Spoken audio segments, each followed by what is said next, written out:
কংগ্রেসে যোগ দিলেন 13 জন নেতৃত্ব সহ 45 জন ভোটার। বিজেপি, মথা এবং সিপিআইএম ছেড়ে কংগ্রেসে যোগদানের কথা জানান প্রদেশ কংগ্রেস সভাপতি আশিস কুমার সাহা। দলে আগতদের বরণ করা হয় প্রদেশ কংগ্রেস ভবনে। দলে যোগদানকারীরা শান্তির বাজার এলাকার। আমাদের আদিবাসী নেতৃত্ব শ্রী মনীন্দ্র রিয়াং এবং ছিলিম রিয়াং, ওনারা আমাদের দলে 13 পরিবারের 45 জন ভোটারকে আজকে সামিল করেছেন। ত্রিপুরা প্রদেশ কংগ্রেস তাদের স্বাগত জানাচ্ছে, অভিনন্দন জানাচ্ছে।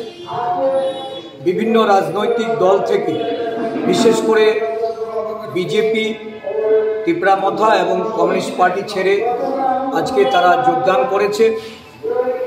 আগামী দিন কংগ্রেস দলকে শক্তিশালী করার লক্ষ্যে